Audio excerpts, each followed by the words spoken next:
지금 레바논 전체가 후회로 발칵 뒤집혔습니다. 한국은 너무 바가지가 심하다. 가격 문제로 레바논이 중국을 선택한 대가는 참혹했습니다.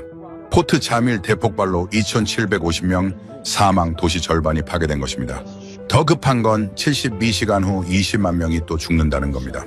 급한 대로 레바논 정부는 절박한 심정으로 중국에게 협조를 요청했습니다. 중국 기술자들을 당장 파견해 주십시오. 레바논에 피 맺힌 절규에 중국은 시간 없다며 끊어버렸습니다. 하지만 한국의 대답은 차원이 달랐습니다. 복수할 수 있었지만 구원을 택한 한국의 선택, 그 충격적인 전말을 공개합니다. 저는 하킴 알사디입니다. 포트 자밀 항만공사 엔지니어예요. 그날 점심시간 사무실에서 샌드위치를 먹고 있었습니다. 벽에 걸린 TV에서 뉴스가 나오고 있었어요. 긴급 속보입니다. 지금 포트 자밀 항만에서 대폭발이 발생했습니다. 도시 절반이 불타고 있습니다. 뭐라고? 저는 벌떡 일어났습니다. 화면에는 지옥 같은 장면이 펼쳐지고 있었어요. 거대한 버섯구름이 하늘을 뒤덮고 붉은 화염이 도시를 삼키고 있었습니다. 폭발 지점은 7번 창고 구역으로. 심장이 멈췄습니다. 7번 창고. 제가 1시간 남짓 전에 점검하러 갔던 바로 그곳. 현재까지 87명 사망, 500명 이상 부상. 손에서 샌드위치가 떨어졌어요. 휴대폰이 울렸습니다. 상사 유세프 부장이었어요. 하킴, 당장 현장으로 가. 7번 창고가 날아갔어. 지금 갑니다. 저는 차 키를 움켜쥐고 뛰었습니다. 복도를 달리는데 TV 화면이 또 보였어요. 헬기에서 찍은 영상이었습니다. 항만 전체가 연기에 휩싸여 있었어요. 건물들이 무너지고 컨테이너들이 장난감처럼 흩어져 있었습니다. 세상에. 주차장으로 뛰어내려가는데 아내에게서 전화가 왔어요. 여보, 뉴스 봤어? 라일라 학교가 폭발 근처래. 온몸이 얼어붙었습니다. 뭐라고? 세인트 메리 초등학교가 폭발 지점에서 3km래요. 지금 학교로 가고 있어. 라일라는? 라일라는 괜찮아? 통화가 안 돼. 학교 전화도 안 받아. 제 손이 떨렸습니다. 당장 가.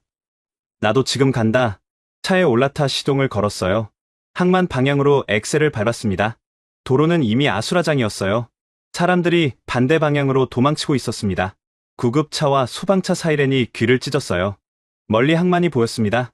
하늘이 검붉게 물들어 있었어요. 거대한 연기 기둥이 구름까지 치솟고 있었습니다. 그제야 떠올랐습니다. 1시간 전, 저는 승진 발표를 받고 기분이 좋았어요. 포트 자밀 역사상 최연소 항만 관리자. 5년 전 제가 주도한 중국과의 160억 달러 계약 덕분이었죠. 하킴, 자네가 한국 대신 중국 선택한 거. 탁월한 판단이었어. 80억 달러나 아꼈잖아. 유세프 부장이 그렇게 말했었습니다. 저는 우쭐했어요. 한국은 과잉 스펙에 비싼 가격만 부르지. 극한 환경 특수 설계? 필요 없어. 중국 기술이면 충분해. 점심 먹기 전 7번 창고를 점검하러 갔었습니다. 중국이 5년 전에 지은 그 창고. 출입문 손잡이를 잡는 순간 뜨거워. 손잡이가 이상하게 뜨거웠어요. 50도 폭염이라지만 금속이 이렇게까지 뜨거울 수는 없었습니다. 문을 열었을 때 복도에서 이상한 냄새가 났어요. 희미한 화학 냄새. 찝찝했습니다. 하지만 저는 고개를 저었어요. 최신 중국 기술로 지은 창고야. 내가 직접 선택한 건데 문제 없을 거야. 제 판단을 믿었습니다. 그냥 나왔어요. 보고도 하지 않았습니다. 그리고 지금 현장에 도착했을 때 저는 그 대가를 똑똑히 봤습니다. 7번 창고가 있던 자리에는 거대한 구덩이만 남아 있었어요. 주변 건물들은 모두 무너졌고 컨테이너들이 뒤틀려 있었습니다. 사람들이 피를 흘리며 비명을 지르고 있었어요. 소방관들이 화염과 싸우고 있었고 구조대원들이 잔해 속에서 사람을 찾고 있었습니다. 지옥이었습니다. 저는 차에서 내려 멍하니 서 있었어요. 제가 무시한 경고, 제 오만함, 제 판단에 대한 맹목적인 믿음, 그것들이 지금 87명의 목숨을 앗아간 겁니다. 이게 내가 한 거야. 입술이 떨렸습니다. 바로 그때였어요. 누군가 제 팔을 잡았습니다. 하킴, 정신 차려. 누군가 제 어깨를 흔들었습니다. 소방대장 아흐마드였어요. 지금 멍하니 있을 때가 아니야. 부상자들을 병원으로 실어 나르는 중이야. 저는 고개를 끄덕였습니다. 하지만 다리가 떨렸어요. 구급차가 계속 도착하고 있었습니다. 들것에 실린 사람들이 피를 흘리며 신음하고 있었어요. 어떤 이는 온몸에 화상을 입었고 어떤 이는 건물 잔해에 깔려 있었습니다. 살려주세요. 살려주세요. 한 남자가 제 발을 붙잡았어요. 얼굴이 그을려 있었습니다. 제발, 제 아내를, 저기 자네 속에 구조대원들이 그를 들것에 실었습니다. 저는 그 장면을 보며 그날 오전을 떠올렸어요. 오전 9시 반, 승진 발표가 났을 때였습니다. 하킴 알사디, 항만 관리자 승진을 축하합니다. 이사회 회의실에서 박수가 터졌어요. 저는 가슴을 펴고 일어섰습니다. 축하하네. 하킴, 자네 나이에 관리자가 되다니. 유세프 부장이 악수를 청했어요. 특히 5년 전 중국 건설사 선택, 그거 정말 탁월했어. 한국은 20억 달러 불렀잖아. 극한 환경 특수 설계에, 나노 코팅에, 온갖 걸 다 넣더니. 저는 코웃음 쳤습니다. 과잉 스펙이죠. 우리가 남극에 사는 것도 아니고 중국 기술이면 충분합니다. 맞아. 그래서 12억에 계약했잖아. 80억 달러를 아낀 거야. 회사 역사상 최고의 협상이었지. 저는 우쭐했어요. 제 판단이 옳았다는 확신이 있었습니다. 한국이나 독일 같은 서방 기업들은 항상 과장하잖아요. 비싼 가격 받으려고 온갖 기술 용어를 갖다 붙이는 거죠. 오전 11시, 저는 7번 창고 구역 인수인계를 받으러 갔습니다. 하킴, 여기가 7번 구역이야. 5년 전 중국 CSCC가 지은 거지. 전임 관리자 카림이 서류를 건넸어요. 특별히 문제된 적 없어. 그냥 정기 점검만 잘하면 돼. 저는 서류를 훑어봤습니다.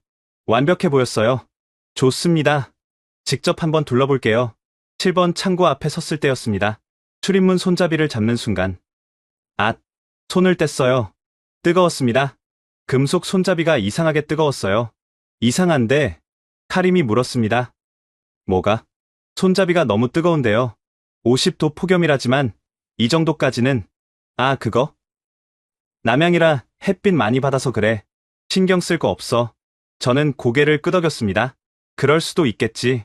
장갑을 끼고 문을 열었어요. 복도로 들어서는 순간 코를 찌르는 냄새가 났습니다. 희미하지만 분명한 화학 냄새. 이게 무슨 냄새죠? 냄새? 나는데? 카림이 코를 킁킁거렸어요. 잘 모르겠는데 뭐 화학물질 저장하는 곳이니까 그럴 수도 있지. 찝찝했습니다. 하지만 저는 그냥 넘어갔어요. 최신 중국 기술로 지은 창고야. 내가 직접 선택한 건데 괜찮을 거야. 제 판단을 믿었습니다. 복도를 따라 걸었는데 벽이 묘하게 따뜻했어요. 손을 대보니 미지근했습니다. 벽도 좀 따뜻한 것 같은데 외벽이 햇빛 받아서 그래. 여긴 원래 더운 곳이잖아. 저는 더 이상 묻지 않았습니다. 창고 안으로 들어갔어요. 거대한 공간에 파란색 드럼통들이 가득 쌓여 있었습니다. 저게 뭡니까? 화학 비료 원료래. 암모늄 모시기. 2년 전에 들어온 거야. 5년? 응. 수입업자가 파산해서 그냥 방치됐대. 처리 비용이 비싸서 아무도 안 가져간대. 불안한 느낌이 들었습니다. 이거 안전한 겁니까? 중국 회사가 보증했어. 60도까지 안전하대. 서류에 다 나와 있어. 저는 서류를 다시 봤어요. 안전 인증서가 있었습니다. 중국 국가품질검사원 도장이 찍혀 있었어요. 중국 정부가 보증한 거네? 문제 없겠지? 그렇게 생각하고 나왔습니다. 보고도 하지 않았어요. 그리고 지금 그 판단이 87명을 죽였습니다. 현장에서 휴대폰이 또 울렸습니다. 아내 파티마였어요. 여보, 라일라 찾았어요. 심장이 쿵 내려앉았습니다. 괜찮아? 네. 학교가 폭발 반대편이었어요. 애들은 다 대피했대요. 지금 체육관에 모여 있어요. 눈물이 핑 돌았습니다. 다행이다. 정말 다행이야. 여보는 괜찮아요? 저는 주변을 봤어요. 지옥 같은 현장이었습니다. 응. 나는 괜찮아. 하지만 괜찮지 않았어요. 전화를 끊고 다시 현장을 봤습니다. 소방관들이 화염과 싸우고 있었고 구조대원들이 잔해를 뒤지고 있었어요. 하킴, 유세프 부장이 달려왔습니다. 얼굴이 새하였어요. 이게 대체 무슨 일이야? 7번 창고에 뭐가 있었던 거야? 암모늄 질산염이요. 화학 비료 원료래요. 뭐? 그게 왜 거기 있어? 5년 전에 들어와서 방치됐다고 들었습니다. 유세프의 얼굴이 일그러졌어요. 5년? 그럼 중국이 창고 지을 때부터 있었다는 거잖아? 네. 왜 보고 안 했어? 오늘 오전에 인수인계 받았잖아. 목소리가 높아졌습니다. 저는 할 말이 없었어요. 손잡이가 뜨거웠어요. 화학 냄새도 났고요. 하지만 뭐? 카림이 괜찮다고 했어요. 햇빛 때문이라고. 그리고 중국 안전 인증서도 있었고 유세프가 머리를 감싸 쥐었습니다. 하킴, 잔원 15년차 엔지니어야. 현장 본능을 믿었어야지. 서류만 믿으면 어떡해. 맞는 말이었어요. 저는 본능적으로 이상하다고 느꼈습니다. 뜨거운 손잡이, 화학 냄새, 따뜻한 벽. 모두 경고였어요. 하지만 저는 무시했습니다. 왜? 제 판단에 대한 자만심 때문이었어요. 내가 직접 선택한 중국 건설사인데 내 판단이 틀릴 리 없어. 그 오만함이 경고를 묵살하게 만들었습니다. 지금 당장 본사 가. 이사회 긴급회의가 소집됐어. 네. 저는 비틀거리며 차로 향했습니다. 1시간 후 본사 회의실. 이사회 임원들이 모두 모여 있었어요. 분위기가 살벌했습니다. 하킴, 설명해보게. 회장이 차갑게 말했어요.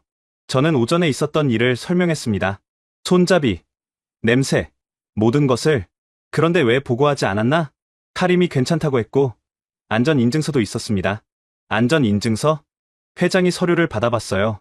이게 중국 국가품질검사원 인증이라고? 네. 회장이 서류를 책상에 내던졌습니다. 60도까지 안전? 오늘 포트 잠일 기온이 51도였어. 그 창고는 남향이라 내부는 70도는 넘었을 거야. 저는 아무 말도 못했습니다. 더 큰 문제가 있네. 부회장이 다른 서류를 꺼냈어요. 7번 창고 바로 옆이 8번 구역인데 거기가 LNG 저장 탱크야. 20만 톤 규모지. LNG, 액화, 천연가스. 폭발 충격으로 탱크가 무사할까? 회의실이 조용해졌습니다. 지금 당장 확인해야 해. 만약 탱크에 균열이라도 생겼으면 부회장이 말을 잊지 못했어요. 모두가 알고 있었습니다. 20만 톤 LNG 탱크가 폭발하면 반경 10km가 초토화된다는 걸. 포트 잠일 전체가 사라진다는 걸. 하킴, 지금 당장 현장 가서 확인해. 네. 저는 벌떡 일어났습니다. 다시 차를 몰아 현장으로 향했어요. 가슴이 두근거렸습니다. 제발 탱크는 무사하길. 현장에 도착했을 때는 오후 4시였습니다. 8번 구역으로 향했어요. LNG 저장 탱크가 있는 곳이었습니다. 7번 창고에서 100m 떨어진 곳이었어요. 소방대원들이 저를 막았습니다. 여긴 출입 금지 구역입니다. 저 항만 관리자 하킴 알사디입니다. 탱크 상태 확인하러 왔어요. 대원이 무전기로 확인하더니 통과시켰어요. 조심하세요. 아직 불안정합니다. 저는 고개를 끄덕이고 들어갔습니다. 탱크가 보였어요. 거대한 은색 원통형 구조물. 높이 40m, 지름 60m. 멀리서 봤을 때는 멀쩡해 보였습니다. 다행이다. 하지만 가까이 다가갔을 때 숨이 멎었습니다. 탱크 외벽에 거대한 균열이 보였어요. 세로로 길게 난 균열. 길이가 최소 12m는 됐습니다. 이럴 수가. 다리가 풀렸어요. 균열 부위에서 미세하게 김이 새어나오고 있었습니다. LNG가 기화하고 있다는 증거였어요. 손이 떨렸습니다. 열화상 카메라를 꺼내 균열을 스캔했어요. 화면에 붉은색이 나타났습니다. 92도. 외부 기온은 51도인데 균열 부위는 92도였어요. 내부 압력이 높아지고 있다는 뜻이었습니다. 안 돼. 안 돼. 저는 탱크 주변을 돌았어요. 반대편에도 균열이 있었습니다. 더 작지만 분명한 균열. 폭발 충격파가 탱크 전체를 흔들었던 거예요. 중국산 탱크. 5년 전 제가 직접 선택한 중국 CSCC가 지은 탱크. 당시 한국 포스코 건설도 입찰에 참여했었습니다. 극한 환경 특수 설계입니다. 이중 차폐막과 내진 구조로 한국 측 설명을 듣고 저는 코웃음 쳤었죠. 과잉 스펙이야. 우리가 지진지대도 아니고 중국은 8억 달러 저렴했어요. 그래서 선택했습니다. 그리고 지금 그 판단이 도시 전체를 위험에 빠뜨렸습니다. 휴대폰을 꺼내 유세프에게 전화했어요. 부장님, 큰일입니다. 뭐가? LNG 탱크에 균열이 생겼어요. 12m짜리 균열이 2개. 전화 너머로 숨소리가 들렸습니다. 지금. 뭐라고? 균열 부위 온도가 92도예요. 내부 압력이 높아지고 있습니다. 시간이 얼마나 남았어? 저는 계산했습니다. 현재 온도 상승 속도로 보면 72시간입니다. 3일 안에 폭발할 겁니다. 3일? 유세프의 목소리가 떨렸어요. 그럼 도시 전체를 대피시켜야 해. 20만 명을. 그게 가능할까요? 모르겠어. 일단 본사로 돌아와. 긴급 대책회의 해야 해. 전화를 끊었습니다. 저는 주저앉아 탱크를 봤어요. 거대한 시한폭탄이었습니다. 어떡하지? 어떻게 막지? 그때 떠오른 게 있었습니다. 5년 전 LNG 탱크 입찰 때 받았던 제안서들. 저는 차로 뛰어갔어요. 본사로 향하며 비서에게 전화했습니다. 5년 전 LNG 탱크 입찰 서류 찾아줄 수 있어? 지금요? 응급이야. 당장 찾아줘. 본사에 도착했을 때 비서가 서류 상자를 들고 있었어요. 여기 있습니다. 저는 상자를 들고 제 사무실로 뛰어갔습니다. 서류를 꺼내 펼쳤어요. 3개 회사가 입찰에 참여했었습니다. 한국 포스코 건설, 독일 지멘스, 중국 CSCC, 한국 제안서를 펼쳤습니다. 포트 자밀 LNG 저장 탱크 건설 제안, 금액 20억 달러. 저는 당시 이 금액을 보고 비웃었었죠. 한국 애들이 미쳤나? 중국보다 8억이나 비싸. 하지만 지금 다시 보니 눈에 들어오는 게 있었습니다. 극한 환경 특수 설계, 영하 20도에서 영상 60도 환경 대응, 이중 차폐막 시스템, 내진 구조 설계, 실시간 압력 모니터링, 그리고 마지막 페이지, 포트 자밀 환경 분석 보고서. 뭐지? 보고서를 펼쳤어요. 포트 자밀은 여름 최고 기온 55도까지 상승, 탱크 내부 온도는 70도 이상 예상, 일반 설계로는 위험, 특수 냉각 시스템 필수. 한국은 이미 알고 있었어요. 포트 자밀의 극한 환경을. 그래서 특수 설계를 제안한 거였습니다. 하지만 저는 귀담아 듣지 않았어요. 중국 제안서를 펼쳤습니다. 금액 12억 달러, 표준 LNG 저장 탱크, 국제안전기준 준수, 중국 국가품질검사원 인증. 그게 전부였어요. 극한 환경에 대한 언급은 없었습니다. 당시 저는 이렇게 생각했었죠. 표준 설계면 충분해. 국제 기준만 지키면 돼. 한국은 과잉이야. 그 판단이 지금 도시를 위험에 빠뜨렸습니다. 저는 한국 제안서 마지막 장을 넘겼어요. 연락처가 적혀 있었습니다. 포스코 건설 중동지사, 소장 강석원, 전화, 5년 전 번호. 지금도 유효할까? 저는 망설였습니다. 자존심이 상했어요. 5년 전 제가 거절한 회사에 이제 와서 도움을 청한다고? 하지만 창밖을 봤습니다. 멀리 항만 방향에서 여전히 검은 연기가 피어오르고 있었어요. 87명이 죽었습니다. 3일 후면 20만 명이 죽을 수도 있어요. 자존심이 중요한가? 생명이 중요한가? 저는 핸드폰을 들었습니다. 번호를 눌렀어요. 신호음이 울렸습니다. 삐, 삐, 삐. 제발, 받아줘. 3번째 신호음 후. 여보세요? 포스코 건설 중동지사입니다. 심장이 뛰었습니다. 저는 포트 자밀 항만공사 하킴 알사디입니다. 네. 하킴 씨, 무슨 일이시죠? 강석원 소장님과 통화할 수 있을까요? 강 소장님은 지금 회의 중이신데요. 급한 일이세요? 네. 아주 급합니다. 생사가 걸린 문제예요. 잠시 침묵이 흘렀습니다. 잠시만 기다리세요. 보류음이 들렸어요. 1분이 영원처럼 길었습니다. 그리고 하킴 씨, 중년 남성의 차분한 목소리였습니다. 강석원입니다. 5년 만이네요. 목소리가 떨렸어요. 강 소장님, 도와주실 수 있습니까? 무슨 일이죠? 저는 모든 걸 설명했습니다. 폭발, 균열, 72시간. 강석원은 조용히 들었어요. 지금 탱크 상태가 어떻습니까? 12m 균열 2개, 균열 부위 온도 92도. 한숨 소리가 들렸습니다. 5년 전 제가 경고했었죠. 표준 설계로는 위험하다고. 가슴이 찔렸습니다. 죄송합니다. 제가 틀렸습니다. 지금 사과받으려고 전화 받은 거 아닙니다. 사람 목숨이 걸렸으니까요. 도와주실 수 있습니까? 잠시 침묵이 흘렀어요. 72시간이면 빠듯하네요. 하지만 시도는 해볼 수 있습니다. 눈물이 핑 돌았습니다. 정말 감사합니다. 팀 구성하고 장비 챙겨서 가겠습니다. 8시간 후 포트 자밀 도착 예정입니다. 기다리겠습니다. 전화를 끊었어요. 저는 창밖을 다시 봤습니다. 5년 전 제가 거절했던 한국. 이제 그들이 우리의 유일한 희망이었습니다. 8시간 후 포트 자밀 공항. 저는 도착 게이트 앞에서 기다리고 있었어요. 밤 9시 두바이발 비행기가 착륙했습니다. 승객들이 나오기 시작했어요. 그 중에 눈에 띄는 일행이 있었습니다.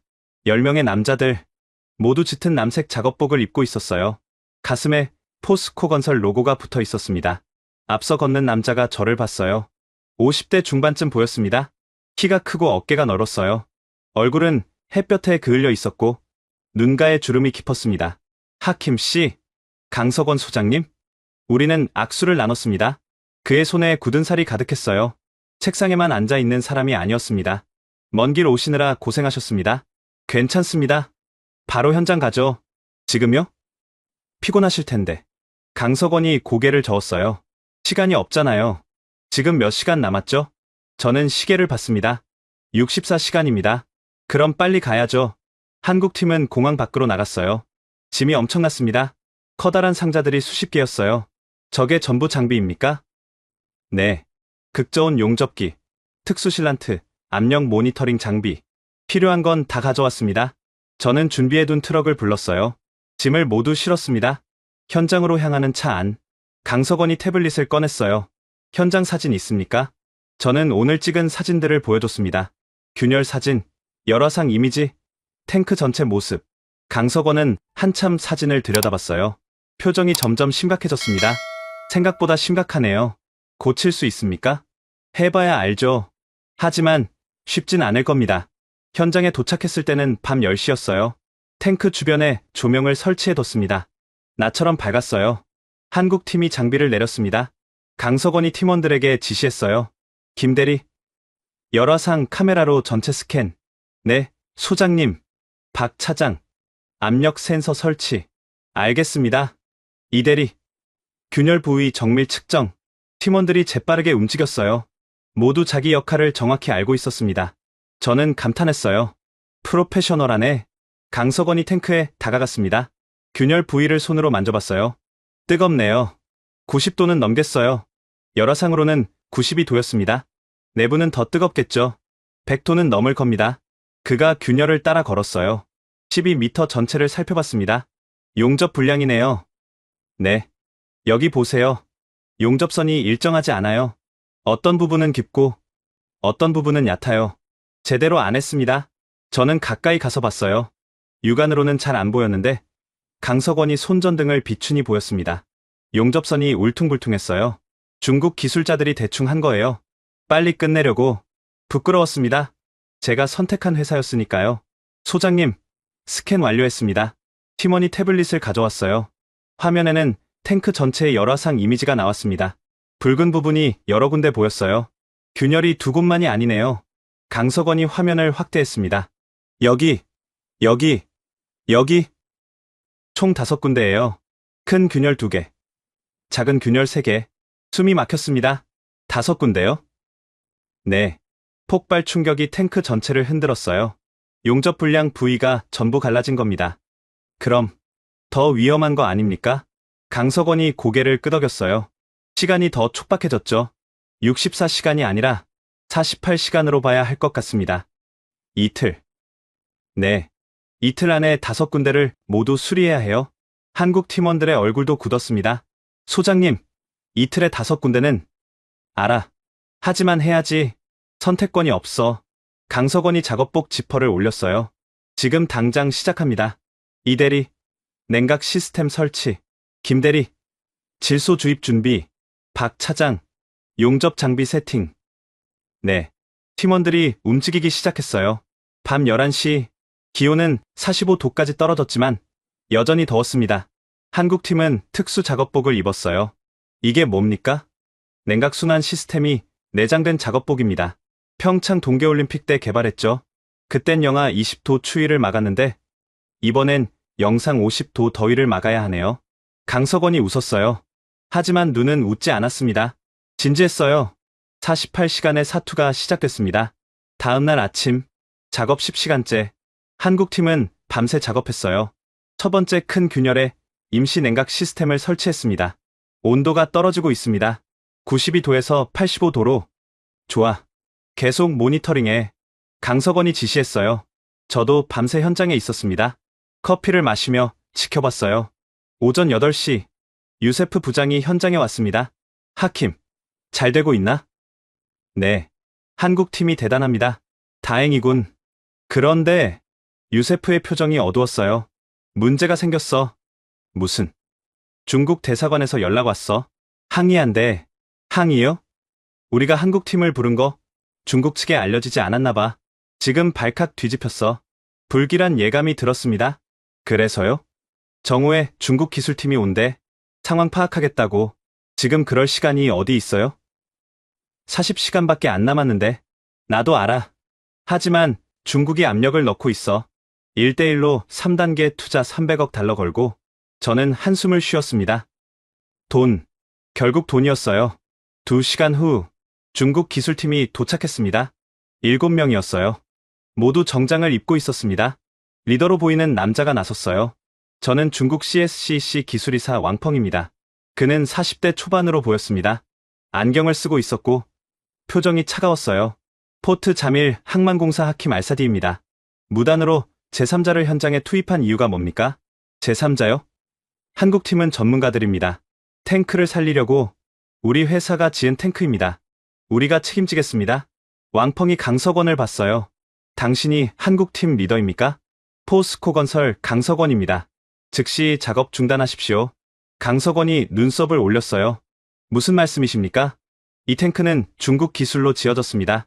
중국이 수리해야 합니다. 지금 농담하시는 겁니까?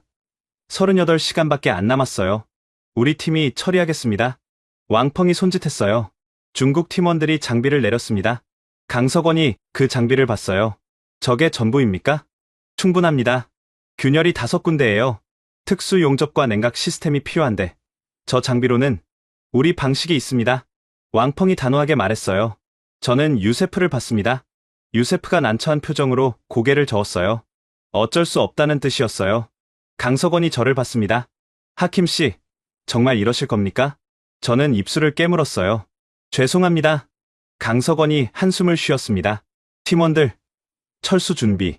소장님, 어쩔 수 없어. 여기 우리 땅이 아니야. 한국 팀이 장비를 정리하기 시작했어요. 중국 팀이 탱크에 접근했습니다. 왕펑이 균열을 봤어요.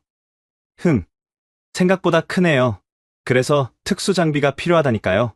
강석원이 말했습니다. 괜찮습니다. 우리 나노 실란트로 막으면 됩니다. 나노 실란트? 최신 중국 기술입니다. 어떤 균열도 막을 수 있죠. 왕펑이 자신만만하게 말했어요. 하지만 저는 불안했습니다. 정말 괜찮을까? 오전 11시 한국 팀이 떠났습니다. 강석원이 마지막으로 제게 말했어요. 하킴 씨, 제 명함입니다. 문제 생기면 언제든 연락하세요. 감사합니다. 그리고 조심하세요. 저 사람들 프로가 아니에요. 네. 정장 입은 걸 보세요. 현장 기술자가 아니라 관리직이에요. 실제 작업 경험이 없을 겁니다. 강석원이 떠난 후 중국 팀이 작업을 시작했어요. 하지만 보는 순간 알았습니다. 강석원 말이 맞았어요. 중국 팀원들이 장비를 다루는 게 어색했습니다. 서로 눈치를 보며 일했어요. 이걸 여기 연결하는 거 맞아? 글쎄, 매뉴얼 좀 봐. 매뉴얼이 중국어로만 돼 있는데 저는 가슴이 답답했어요. 저녁 6시, 작업 8시간째. 중국 팀이 첫 번째 균열에 실란트를 발랐습니다. 됐습니다. 이제 굳으면 끝나요. 왕펑이 만족스럽게 말했어요. 온도는 확인했습니까?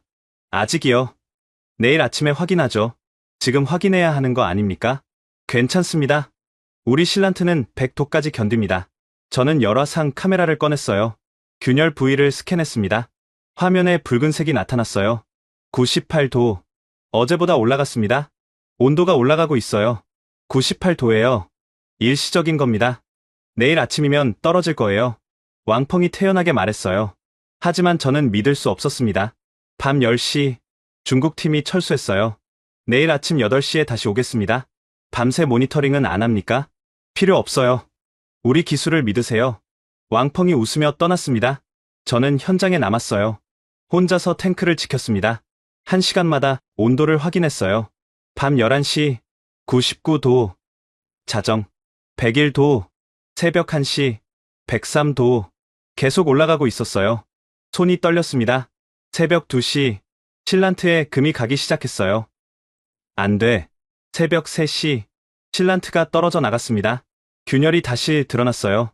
아니, 더 커졌습니다. 이제 15m였어요. 저는 강석원의 명함을 꺼냈습니다. 떨리는 손으로 전화를 걸었어요. 강 소장님, 도와주세요. 하킴 씨. 강석원의 목소리가 들렸어요. 졸린 목소리였습니다. 죄송합니다. 새벽에. 무슨 일이에요? 중국 팀이 실패했습니다. 실란트가 떨어져 나갔어요. 균열이 더 커졌습니다. 예상했어요. 지금 온도는 105도요. 전화 너머로 한숨 소리가 들렸어요. 시간이 얼마나 남았죠? 저는 시계를 봤습니다. 32시간입니다. 알겠습니다. 지금 갑니다. 정말 감사합니다. 전화를 끊고 탱크를 다시 봤어요. 김이 새어나오고 있었습니다. LNG가 기화하고 있었어요. 2시간 후, 새벽 5시, 한국팀이 도착했습니다. 강석원이 균열을 보더니 혀를 찼어요. 더 악화됐네요. 죄송합니다. 제가 막았어야 했는데. 하킴 씨 잘못 아니에요. 정치가 기술보다 앞서면 이렇게 되는 거죠. 한국팀이 다시 장비를 설치했습니다. 오전 8시, 중국팀이 도착했어요. 왕펑이 현장을 보더니 얼굴이 굳었습니다. 이게 어떻게? 당신들 실란트가 실패한 겁니다. 강석원이 차갑게 말했어요. 아니 이건 일시적인 문제일 뿐. 일시적? 균열이 15m로 커졌어요. 온도는 105도. 우리한테 남은 시간은 30시간입니다. 왕펑이 할 말을 잃었어요. 이제 물러나시죠. 우리가 처리하겠습니다. 하지만 사람 목숨이 걸렸어요. 자존심 부릴 때가 아닙니다. 강석원의 목소리가 단호했어요. 왕펑이 고개를 떨구고 물러났습니다. 한국팀이 본격적으로 작업을 시작했어요. 오전 10시, 저는 사무실로 돌아갔습니다. 유세프 부장이 불렀거든요. 하킴, 긴급 상황이야. 무슨 일이죠? 이메일이 왔어. 익명으로.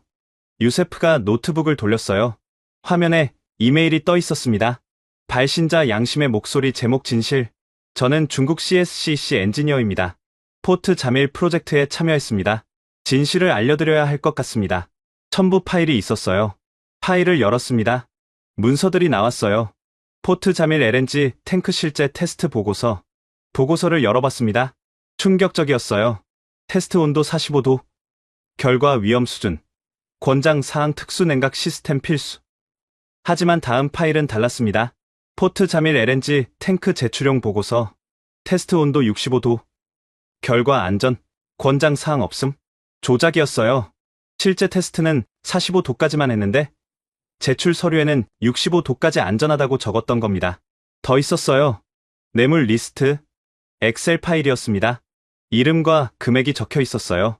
항만공사 간부 3명, 정보관리 2명, 그리고 제 손이 떨렸습니다. 유세프 부장의 이름도 있었어요. 이건 유세프가 창백해졌습니다. 하킴, 이건 오해야. 나는 부장님이 뇌물을 받았습니까? 아니 그게 아니라 컨설팅 비용이었어. 합법적인. 저는 더 이상 듣고 싶지 않았어요. 이메일에 연락처가 있었습니다. 만나고 싶으시면 연락하세요. 전화번호였어요. 저는 전화를 걸었습니다. 여보세요? 중국인 억양의 아랍어였어요. 저 하킴 알사디입니다. 이메일 보냈죠? 네. 기다렸습니다. 만날 수 있습니까? 물론입니다. 하지만 조심해야 합니다. 제가 감시당하고 있어요. 어디서 만날까요? 오늘 밤 자정. 포트 자밀 2번 부두. 사람 없는 곳입니다. 알겠습니다. 전화를 끊었어요. 유세프가 제 팔을 잡았습니다. 하킴, 이건 위험해. 함정일 수도 있어. 진실을 알아야 합니다. 저는 팔을 뿌리치고 나왔어요. 밤 11시 50분. 저는 2번 부두로 향했습니다. 어두웠어요. 가로등도 거의 없었습니다. 부두 끝에 누군가 서 있었어요. 가까이 가니 중국인 남자였습니다. 30대 후반으로 보였어요. 하킴 씨? 네. 당신이 이메일 보낸 사람입니까? 장외일양입니다. CSCC 구조 엔지니어였어요. 였어요? 어제 사표 냈습니다. 더 이상 못 참겠어요. 장외일양의 얼굴이 지쳐 보였어요. 왜 이메일을 보낸 겁니까? 양심 때문입니다. 그가 담배를 꺼내 물었어요. 손이 떨리고 있었습니다. 5년 전 포트 자밀 프로젝트에 저도 참여했어요. 설계팀이었죠. 그때 뭐가 있었습니까? 저는 보고서에 경고를 썼어요. 포트 자밀 환경은 극한이다. 표준 설계로는 위험하다. 특수 냉각 시스템이 필요하다. 그런데요? 본사에서 거절했어요. 비용이 너무 많이 든다고. 한국이랑 경쟁해야 하는데 가격을 낮춰야 한다고. 장외일양이 담배 연기를 내뿜었어요. 그래서 보고서를 조작했어요. 테스트는 45도까지만 했는데 서류에는 65도까지 안전하다고 썼죠. 당신이 직접? 아니요. 저는 거부했어요. 하지만 위에서 강요했죠. 안 하면 해고당한다고. 그가 고개를 떨궜습니다. 결국 다른 사람이 조작했어요. 그리고 그 서류로 계약을 땄죠. 왜 그때 말하지 않았습니까? 무서웠어요. 저한테 가족이 있거든요. 베이징의 아내와 딸이. 장외일양의 목소리가 떨렸어요. 하지만 어제 폭발 뉴스를 봤어요. 87명이 죽었다고. 그 중에 그가 눈물을 닦았습니다. 제 동생이 있었어요. 7번 창고에서 일하고 있었거든요. 저는 할 말을 잃었어요. 동생이 죽었어요. 제가 막을 수 있었는데. 장외일양이 울기 시작했습니다. 그래서 결심했어요. 더 이상 거짓말 못하겠다고. 진실을 밝히겠다고. 그가 USB를 꺼냈어요.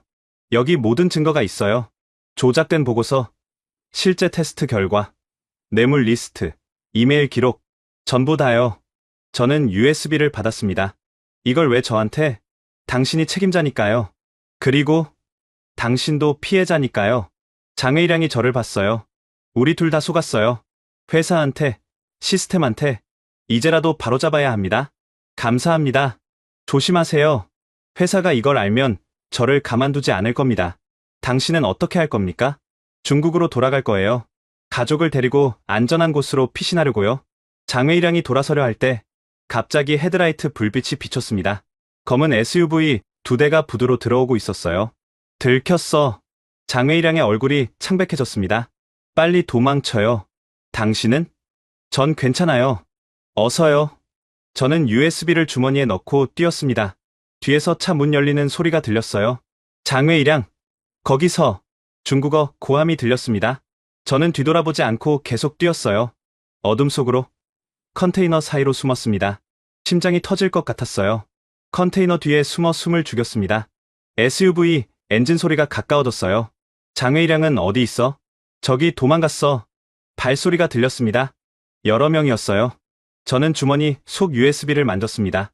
이걸 지켜야 해. 조심스럽게 컨테이너 뒤를 빠져나왔어요. 주차해 둔 차가 100m 앞에 있었습니다. 천천히 걸었어요. 최대한 소리 내지 않으려고. 50m, 30m, 거의 다 왔어요. 저기, 뒤에서 소리가 들렸습니다. 들켰어요. 저는 뛰기 시작했습니다. 잡아. 발소리가 뒤따라왔어요. 차에 도착해 문을 열었습니다. 시동을 걸었어요. 100m에 남자 둘이 달려오는 게 보였습니다. 엑셀을 밟았어요. 차가 튀어나갔습니다. 부두 출구로 향했어요. 뒤에서 SUV가 따라왔습니다. 도로로 나왔어요. 한밤중이라 차가 거의 없었습니다. 엑셀을 더 밟았어요. 시속 100km, 120, 140. SUV가 바짝 따라붙었어요. 어떡하지? 갑자기 오른쪽으로 꺾었습니다. 좁은 골목으로 들어갔어요. 컨테이너들이 양옆에 있었습니다. SUV도 따라 들어왔어요. 골목 끝에 다른 길이 보였습니다. 왼쪽으로 꺾었어요. SUV가 미처 꺾지 못하고 컨테이너를 들이받았습니다. 쾅! 100m로 보니 SUV가 멈춰섰어요. 성공했다. 하지만 다른 SUV 한 대가 더 있었습니다. 계속 따라오고 있었어요. 큰 도로로 나왔습니다. 집 쪽으로 향했어요. 아니, 안 돼. 집으로 가면 안 돼. 저는 방향을 바꿨습니다. 반대 방향으로. SUV가 계속 따라왔어요. 30분을 도망쳤습니다. 마침내 SUV를 따돌렸어요. 저는 한적한 곳에 차를 세웠습니다. 손이 떨렸어요. 온몸이 땀으로 젖어 있었습니다. USB를 꺼내봤어요. 이 작은 것에 진실이 들어 있었어요. 휴대폰을 꺼냈습니다. 강석원에게 전화를 걸었어요. 여보세요? 강 소장님, 저 하킴입니다. 하킴 씨? 지금 새벽 2시인데 중요한 증거를 입수했습니다. 중국이 모든 걸 조작했어요. 뭐라고요? 저는 장외일양에게 들은 이야기를 했습니다. 지금 어디 계세요? 차 안이요. 추적당했어요. 위험해요. 지금 당장 안전한 곳으로 가세요. 어디로요? 현장으로 오세요. 우리가 지키고 있어요. 알겠습니다. 저는 시동을 걸고 현장으로 향했습니다. 주변을 계속 확인했어요. 따라오는 차가 없는지. 1시간 후 현장에 도착했습니다. 한국팀이 여전히 작업 중이었어요. 강석원이 저를 봤어요. 괜찮으세요? 네. 이거요. 저는 USB를 건넸습니다. 강석원이 노트북에 꽂았어요. 파일들을 열어봤습니다. 표정이 점점 굳어졌어요. 이건 범죄예요. 알아요. 이걸 왕실에 보고해야 해요. 네. 그럴 생각입니다. 강석원이 저를 봤어요. 용기 있는 선택이에요. 하킴 씨. 아니에요. 이미 늦었어요. 87명이 죽었는데 지금이라도 막는 게 중요해요. 더 많은 사람을 구할 수 있으니까요. 저는 고개를 끄덕였습니다. 그날 밤, 저는 현장에서 USB 파일들을 정리했어요. 왕실에 보고할 자료를 만들었습니다. 그리고 다음날 아침, 운명의 순간이 다가왔습니다. 다음날 오전 10시, 저는 왕궁으로 향했습니다. 술탄 이브라임 왕자가 저를 직접 만나겠다고 했거든요. 왕궁 정문에서 검색을 받았어요. USB도 확인당했습니다. 이게 뭡니까? 증거, 자료입니다. 왕자님께 직접 보여드려야 해요. 경비원이 무전으로 확인했어요. 통과하세요. 안으로 들어갔습니다. 거대한 복도를 따라 걸었어요. 대리석 바닥이 빛나고 있었습니다. 집무실 문 앞에 섰습니다. 문이 열렸어요. 들어오시오. 중년 남성의 목소리였습니다. 술탄 이브라임 왕자가 책상 뒤에 앉아 있었어요. 50대 초반으로 보였습니다. 전통 복장 대신 양복을 입고 있었어요. 하킴 알사디입니까? 네. 왕자님. 앉으시오. 저는 의자에 앉았습니다. 왕자가 서류를 보고 있었어요. 포트 자밀 폭발 사고 보고서를 봤소. 당신이 담당 관리자더군. 죄송합니다. 사과 듣자고 부른 게 아니오. 지금 상황을 설명해 보시오. 저는 모든 것을 설명했습니다. 폭발, LNG 탱크 균열, 한국팀, 중국의 방해, 장외 일양. 왕자는 조용히 들었어요. 증거가 있다고 했소? 네. 저는 USB를 꺼냈습니다. 왕자가 비서에게 눈짓했어요. 비서가 노트북을 가져왔습니다. USB를 꽂았어요. 파일들이 화면에 나타났습니다. 왕자가 하나하나 열어봤어요. 조작된 보고서, 실제 테스트 결과, 뇌물 리스트, 이메일 기록. 왕자의 표정이 점점 굳어졌습니다. 유세프 부장의 이름도 여기 있군. 네. 당신 상사 아닙니까? 네. 하지만 진실이 더 중요합니다. 왕자가 저를 봤어요. 용기 있는 선택이요. 왕자가 파일을 더 봤습니다. 특히 용접 분량 보고서를 오래 봤어요. 이게 사실이라면 우리가 속은 거요. 네. 중국이 처음부터 거짓말을 했습니다. 왕자가 한숨을 쉬었어요. 1대1로 꿈 같은 프로젝트라고 했지. 중국 자본으로 인프라를 짓겠다고. 하지만 품질은 알아요. 하지만 정치는 복잡하오. 중국은 우리 석유 최대 수입국이오. 하루에 200만 배럴을 사가지. 왕자가 창밖을 봤어요. 그리고 1대1로 3단계, 300억 달러 투자 약속이 있어. 우리 경제에 중요한 돈이지. 하지만 왕자님, 생명이. 알아요. 왕자가 책상을 쳤습니다. 나도 알아요. 돈보다 생명이 중요하다는 거. 하지만 왕자가 다시 앉았어요. 국가를 운영하는 건 단순하지 않소. 모든 결정에 정치가 따라오지. 저는 할 말을 잃었어요. 잠시 침묵이 흘렀습니다. 왕자가 다시 USB 파일을 봤어요.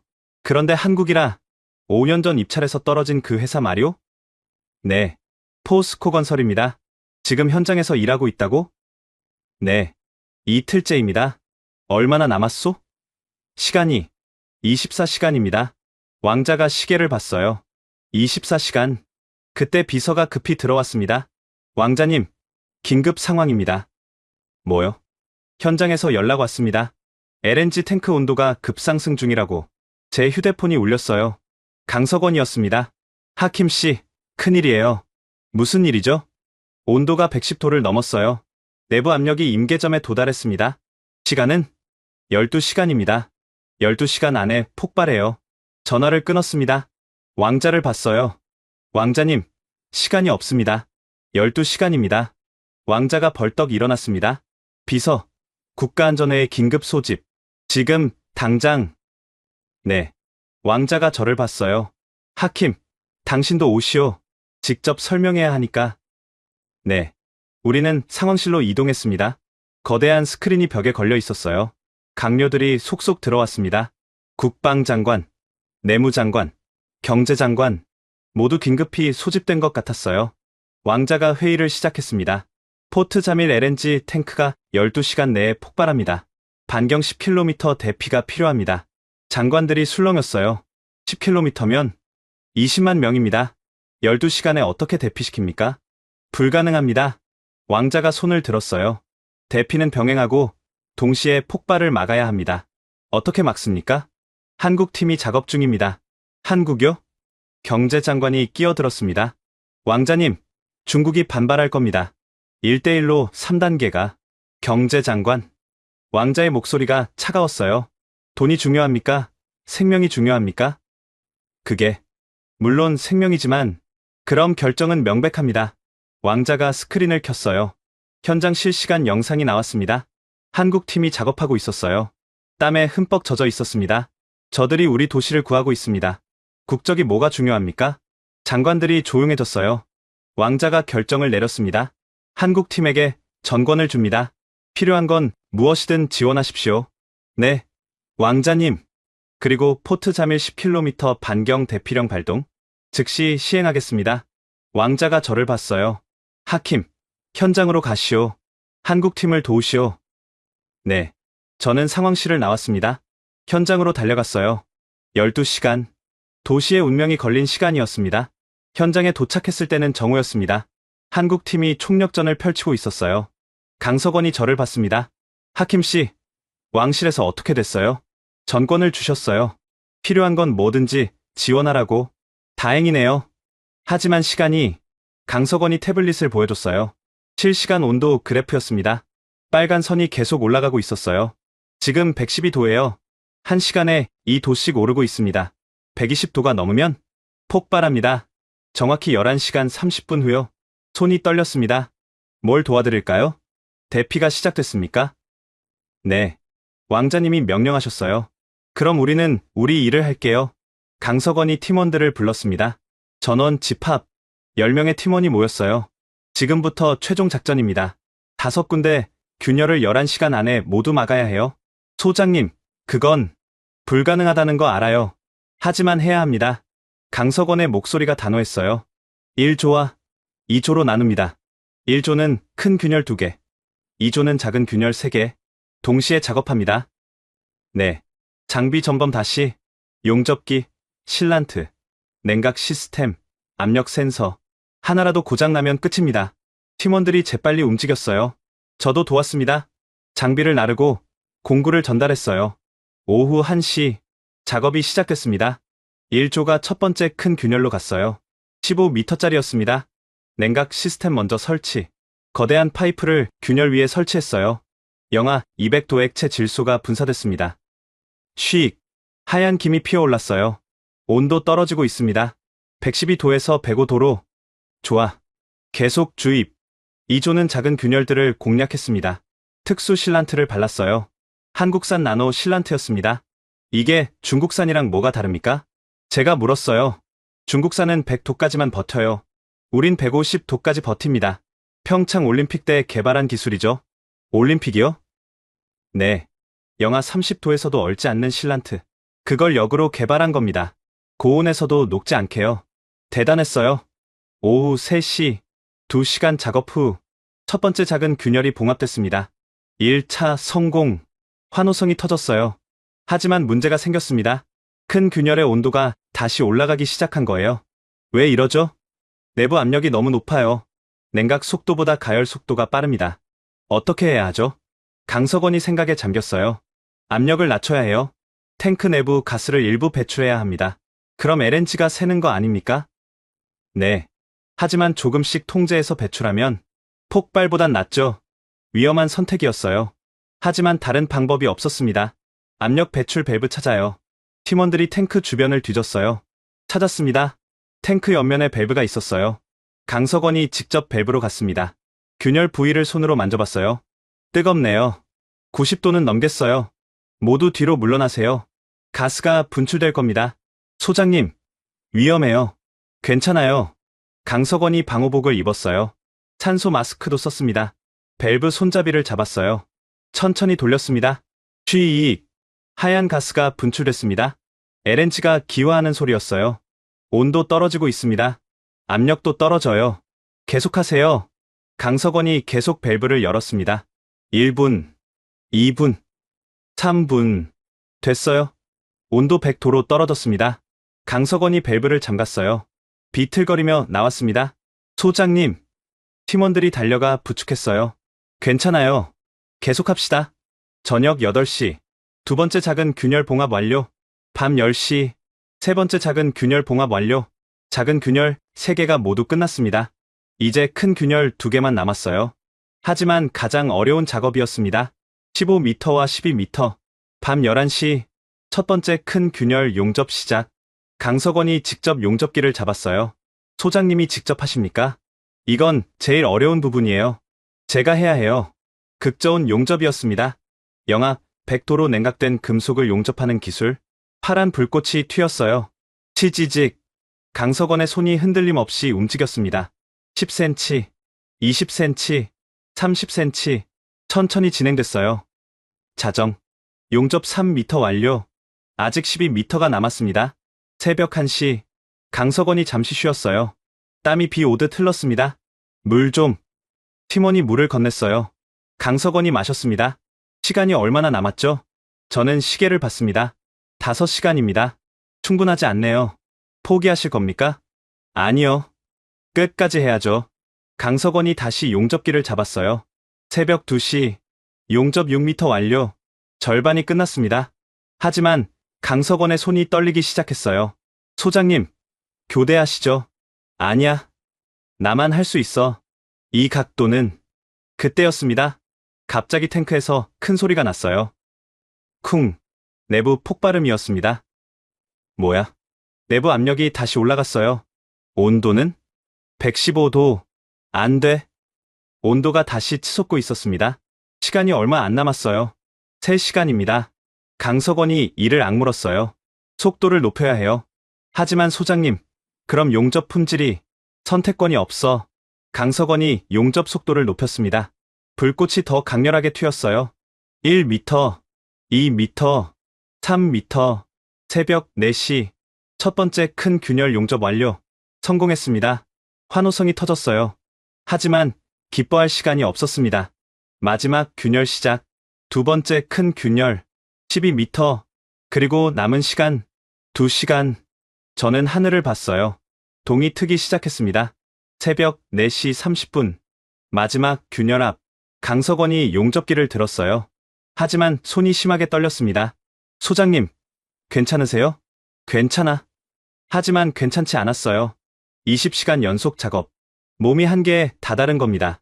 소장님, 제가 할게요. 팀원 박 차장이 나섰습니다. 박 차장. 자네가? 네. 평창 때 배웠잖아요. 소장님한테. 강석원이 고개를 끄덕였어요. 부탁해. 박 차장이 용접기를 받았습니다. 준비 자세를 취했어요. 시작합니다. 치지직. 파란 불꽃이 튀었습니다. 10cm, 20cm, 30cm. 순조로웠어요. 하지만 1m 지점에서 문제가 생겼습니다. 여기 균열이 더 깊어요. 용접봉이 닿지 않았습니다. 어떡하죠? 더 깊이 파야 해요. 균열 속까지. 시간이. 해야죠. 특수 드릴로 균열을 더 팠어요. 10분이 걸렸습니다. 귀중한 10분. 새벽 5시. 용접 재개. 1m, 2m, 3m. 순조로웠습니다. 하지만 그때 쿵. 탱크 내부에서 또 폭발음이 났어요. 온도 급상승. 얼마나? 120도. 안 돼. 임계점이었습니다. 120도를 넘으면 폭발합니다. 얼마나 남았어? 9m요. 시간은? 저는 시계를 봤습니다. 1시간 10분. 불가능했어요. 9m를 1시간에 용접한다는 건 속도를 최대한 높여. 박 차장이 용접 속도를 올렸습니다. 품질을 포기하고 속도만 택한 겁니다. 위험한 선택이었어요. 하지만 다른 방법이 없었습니다. 4m, 5m, 6m. 새벽 5시 30분. 온도 122도. 버텨요. 조금만 더. 7m, 8m. 이제 1m. 마지막 1m. 새벽 5시 50분. 온도 125도. 한계예요. 거의 다 왔어. 80cm, 60cm, 40cm, 20cm, 10cm. 새벽 5시 58분. 완료. 박 차장이 용접기를 내려놓았습니다. 모두가 숨을 죽였어요. 온도계를 봤습니다. 125도, 124도, 123도. 떨어지기 시작했어요. 온도 하강. 압력도 떨어져요. 성공입니다. 환호성이 터졌습니다. 팀원들이 서로 껴안았어요. 강석원이 주저앉았습니다. 해냈다. 해냈어. 저도 무릎이 꺾였어요. 땅에 주저앉아 울었습니다. 감사합니다. 정말 감사합니다. 하늘이 밝아오고 있었어요. 새벽 6시, 해가 떠올랐습니다. 포트 자밀의 새로운 아침이었습니다. 강석원이 일어났어요. 아직 끝난 게 아닙니다. 네. 지금부터 24시간 모니터링해야 해요. 용접이 제대로 됐는지 확인해야죠. 그럼. 네. 하루 더 기다려야 합니다. 팀원들이 교대로 감시를 시작했어요. 1시간마다 온도와 압력을 체크했습니다. 오전 10시, 온도 115도, 정오, 110도, 오후 3시, 105도, 계속 떨어지고 있었어요. 오후 6시, 100도, 안전 수준에 진입했습니다. 성공한 것 같습니다. 강석원이 미소 지었어요. 밤 9시, 95도, 완전히 안정화됐습니다. 이제 됐어요. 성공입니다. 한국팀이 서로 껴안았어요. 24시간의 사투, 10명의 한국인이 20만 명을 구했습니다. 저는 강석원에게 다가갔어요. 뭐라고 감사를 드려야 할지. 괜찮습니다. 우리 일을 한 것뿐이에요. 아니에요. 당신들은 영웅입니다. 강석원이 고개를 저었어요. 영웅은 아니에요. 그냥 기술자일 뿐이죠. 하지만, 하킴 씨, 강석원이 제 어깨에 손을 얹었어요. 진짜 영웅은 하킴 씨예요. 진실을 말할 용기를 낸 사람. 자존심을 버리고 도움을 청한 사람. 그게 진짜 용기죠. 가슴이 뭉클했습니다. 그리고 장외일양 씨도요. 그가 없었으면 우리도 몰랐을 거예요. 장외일양. 그의 이름을 듣는 순간 불안한 예감이 들었습니다. 장외일양 씨, 어떻게 됐을까요? 연락해 보셨어요? 아니요. 그날 밤 이후로 저는 휴대폰을 꺼냈습니다. 장외일양에게 전화를 걸었어요. 삐, 고객님이 전화를 받지 않습니다. 다시 걸었어요. 또 안 받았습니다. 불길했어요. 혹시, 그때 뉴스 속보가 떴습니다. 휴대폰 화면에 중국인 남성 교통사고로 사망, 피해자 신원 장외일양, 39살, 휴대폰을 떨어뜨렸습니다. 안 돼. 뉴스를 읽었어요. 어제 새벽 포트 자밀 외곽 도로에서 교통사고 발생, 중국인 엔지니어 장외일양 씨 사망, 경찰은 과속사고로 추정. 과속사고, 거짓말이었어요. 그날 밤 제가 봤어요. 검은 SUV들이 그를 쫓는걸? 이건 살인이에요. 강석원도 뉴스를 봤습니다. 표정이 굳었어요. 하킴 씨, 조심하세요. 당신도 위험할 수 있어요. 저는 괜찮아요. 이미 왕실에 증거를 제출했으니까.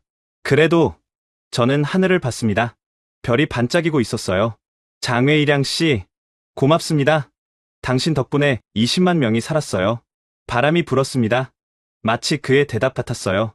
이틀 후, 포트 자밀에 평화가 찾아왔습니다. 대피했던 주민들이 돌아오기 시작했어요. 거리가 다시 활기를 찾았습니다. 오후 3시, 왕궁 프레스룸, 각국 기자들이 모여 있었어요. 중동의 주요 언론사는 물론 CNN, BBC, 알자지라까지 왔습니다. 저도 초대받았어요. 강석원과 함께 술탄 이브라임 왕자가 단상에 올랐습니다. 카메라 플래시가 터졌어요. 왕자가 원고를 펼쳤습니다. 국민 여러분, 그리고 전 세계 언론 여러분. 프레스룸이 조용해졌어요. 지난 사흘간 우리 포트 자밀은 큰 위기를 겪었습니다. 7번 창고 폭발 사고로 87명의 소중한 생명을 잃었고, LNG 탱크 폭발 위기로 도시 전체가 위험에 처했었습니다. 왕자가 잠시 말을 멈췄어요. 하지만 기적이 일어났습니다. 한국 포스코 건설 기술팀의 헌신으로 2차 재앙을 막았습니다. 왕자가 강석원을 가리켰어요. 강석원 소장과 그의 팀원들은 24시간 연속 작업으로 LNG 탱크를 구했습니다. 20만 명의 생명을 구한 겁니다. 박수가 터졌어요. 강석원이 일어나 고개를 숙였습니다. 그러나 왕자의 목소리가 차갑게 변했어요. 이번 사고는 자연재해가 아니었습니다. 인재였습니다. 프레스룸이 술렁였어요. 조사 결과 중국 건설사 CSC가 안전 기준을 고의로 위반했습니다. 테스트를 조작했고 불량 자재를 사용했으며 우리 관리들에게 뇌물을 주었습니다. 기자들이 펜을 들었어요. 증거는 명백합니다. 왕자가 스크린을 켰어요. 장외일양이 제공한 문서들이 나타났습니다. 조작된 보고서, 뇌물 리스트, 불량 시공 사진들. 이것이 중국 1대1로의 실체입니다. 왕자의 말이 폭탄처럼 떨어졌어요. 따라서 본인은 오늘 다음과 같이 결정합니다. 왕자가 선언했습니다. 첫째, 중국 CSCC와의 모든 계약을 파기합니다. 둘째, 뇌물을 받은 우리 관리 3명을 구속 기소합니다. 셋째, 한국 포스코 건설과 새로운 인프라 안전 협정을 체결합니다. 넷째, 장외일양 씨를 기리는 추모 기금을 설립합니다. 프레스룸이 떠들썩해졌어요. 기자들이 손을 들었습니다. 질문 받겠습니다. 왕자님, 중국이 반발하지 않겠습니까? 반발하겠죠. 하지만 우리는 굴복하지 않을 겁니다. 생명이 경제보다 중요하니까요. 1대1로 3단계 투자는 어떻게 됩니까? 필요 없습니다. 우리는 품질 있는 파트너를 원합니다. 싼 가격이 아니라요. 한국을 선택한 이유는 왕자가 강석원을 봤어요. 그들은 입으로만 약속하지 않았습니다. 직접 행동으로 보여줬죠. 24시간 동안 목숨 걸고 일했습니다. 그게 진짜 파트너십입니다. 박수가 터졌어요. 기자회견이 끝난 후 왕자가 저와 강석원을 따로 불렀습니다. 두 분께 감사 인사를 하고 싶습니다. 영광입니다. 왕자님. 하킴, 자네는 국가산업안전위원회 위원장을 맡아주게. 네. 우리 인프라 전체를 점검해야 해. 중국이 지은 건 물론 다른 나라 것도. 자네가 적임자야. 감사합니다. 왕자님. 왕자가 강석원을 봤어요. 강 소장, 장기 계약을 제안하고 싶소. 우리 인프라 안전 고문으로. 영광이지만 한국에 돌아가야 해서요. 한 달에 일주일만 와 주시오. 우리 엔지니어들을 교육해 주시면 됩니다. 강석원이 생각했어요. 그 정도라면 가능할 것 같습니다. 좋소. 계약서를 준비하겠소. 우리는 악수를 나눴습니다. 새로운 시작이었어요. 일주일 후 장외일양의 추모식이 열렸습니다. 포트 자밀중앙공원. 수백 명이 모였어요. 저는 추도사를 읽었습니다. 장외일양 씨는 진실을 위해 모든 것을 걸었습니다. 그의 용기가 없었다면 우리는 여전히 거짓 속에 살았을 겁니다. 그를 잊지 않겠습니다. 장외일양의 아내와 딸이 중국에서 왔어요. 저는 그들에게 다가갔습니다. 남편분이 영웅이셨습니다. 아내가 울었어요. 감사합니다. 남편이 옳은 일을 했다는 걸 알아주셔서. 장학금을 만들었어요. 장외일양 진실 장학금. 양심 있는 엔지니어를 키우는 거예요. 남편이 좋아했을 거예요. 추모식 후 저는 공원 벤치에 앉았습니다. 강석원이 옆에 앉았어요. 하킴 씨, 후회하지 않으세요? 뭐려? 5년 전 한국을 선택하지 않은 것. 저는 한참 생각했어요. 후회하죠. 매일 후회해요. 87명이 제 판단 때문에 죽었으니까. 하지만 하킴 씨 덕분에 20만 명이 살았어요. 그래도 과거는 바꿀 수 없어요. 하지만 미래는 바꿀 수 있죠. 강석원이 하늘을 봤어요. 하킴 씨는 지금 옳은 길을 가고 있어요. 그걸로 충분합니다. 그 말이 위로가 됐어요. 2달 후 중국 정부가 공식 사과했습니다. CSCC 경영진 5명이 구속됐어요. 변화가 시작되고 있었습니다. 6개월 후 저는 국가산업안전위원회 위원장이 되어 있었어요. 전국 15개 주요 시설을 점검했습니다. 발전소 3곳, 교량 5곳, 항만 4곳, 댐 3곳. 모두 중국이 지었어요. 결과는 충격적이었습니다.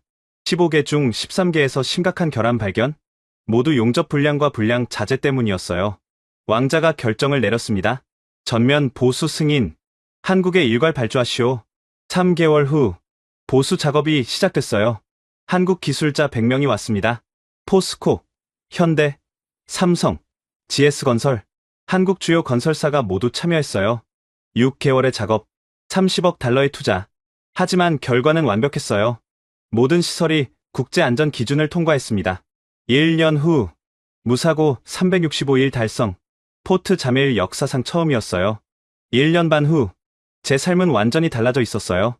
국가산업안전위원회는 중동 최고 기관이 됐습니다. 다른 나라에서도 벤치마킹하러 왔어요. 어느 날 저녁, 집에서 가족과 저녁을 먹고 있었어요. 딸 라일라가 말했습니다. 아빠, 나 결정했어. 뭘? 나중에 커서 엔지니어 될 거야. 엔지니어? 응. 아빠랑 한국 아저씨들처럼 사람들을 지키는 일 하고 싶어. 가슴이 뭉클했어요. 그래? 어려운데 괜찮아. 한국어도 배울 거야. 한국어를? 응. 한국 기술 배우려면 한국어 알아야 하잖아. 라일라가 노트를 보여줬어요. 한글이 적혀 있었습니다. 감사합니다. 안녕하세요. 잘 부탁합니다. 어디서 배웠어? 강 아저씨한테. 지난번에 왔을 때 가르쳐줬어. 대단했어요. 10살 딸이 미래를 준비하고 있었습니다. 다음 날 왕실에서 연락이 왔어요. 국제안전포럼이 우리나라에서 열립니다. 기조연설 부탁드립니다.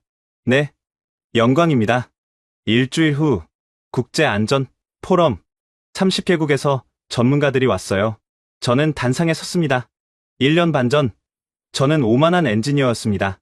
청중이 조용해졌어요. 가격만 보고 중국을 선택했죠. 80억 달러를 아낀다고 자랑했습니다. 하지만 그 결과는 참혹했어요. 87명이 죽었고 20만 명이 위험에 처했습니다. 청중이 숨을 죽였어요. 저는 배웠습니다. 싼 게 비싸다는 걸, 가격이 아니라 품질이 중요하다는 걸, 그리고 무엇보다 정직이 최고의 기술이라는 걸. 박수가 터졌어요. 한국 포스코 건설은 우리에게 그것을 보여줬습니다. 24시간 동안 목숨 걸고 일하며 20만 명을 구했죠. 강석원이 객석에서 고개를 숙였어요. 이제 우리는 새로운 기준을 만들고 있습니다. 가격보다 안전을, 속도보다 품질을, 이익보다 생명을. 이것이 포트 자밀 모델입니다. 그리고 이것이 미래입니다. 기립박수가 쏟아졌어요. 포럼 후 여러 나라가 협력을 제안했어요. 우리도 한국과 협력하고 싶습니다. 포트 자밀처럼 안전 시스템을 만들고 싶어요. 변화가 확산되고 있었습니다. 저녁에 강석원과 산책했어요. 하킴, 이제 중동의 스타가 됐네요. 아니에요. 실수한 사람일 뿐이에요. 운 좋게 바로잡았지만 그 실수를 인정한 게 대단한 거예요. 당신 덕분이에요. 우리 함께 한 거죠. 우리는 항구를 봤어요. 1년 반 전 지옥이었던 곳. 지금은 평화로웠습니다. 배들이 안전하게 입출항하고 있었어요. 석원, 고마워요. 진심으로. 저도요. 좋은 친구 생겼어요. 친구, 좋은 말이네요.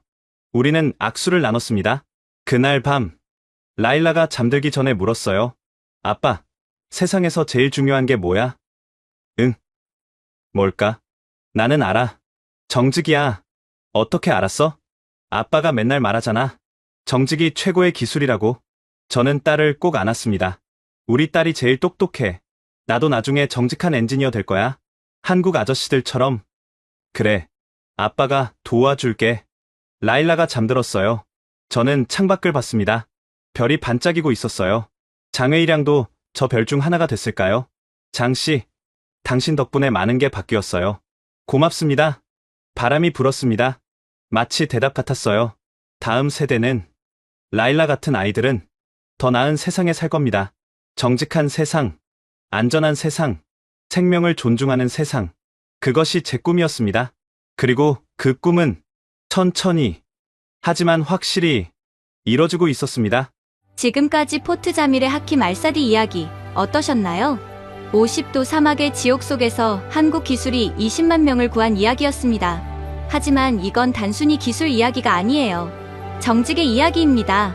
중국은 싼 가격으로 계약을 땄지만 거짓말로 가득했어요. 조작된 서류, 불량 자재, 뇌물. 그 결과는 87명의 죽음이었습니다. 반면 한국은 비쌌지만 정직했어요. 실패하면 처음부터 다시 만들고 위험하면 목숨 걸고 막았습니다. 그것이 진짜 기술입니다. 장외일양은 목숨을 걸고 진실을 밝혔고 하킴은 자존심을 버리고 도움을 청했습니다. 그들의 용기가 도시를 구했어요. 여러분은 어떻게 생각하시나요? 가격이 중요합니까? 품질이 중요합니까? 이 질문에 대한 답이 바로 우리의 미래를 결정합니다. 이 영상이 도움이 되셨다면 좋아요와 구독 부탁드립니다. 그리고 꼭 공유해주세요. 세계 곳곳에서 묵묵히 생명을 지키고 있는 한국 기술자들의 이야기를 더 많은 사람이 알아야 하니까요. 다음에는 더 놀라운 이야기로 찾아뵙겠습니다. 감사합니다. 감사합니다. 감사합니다. 감사합니다. 감사합니다.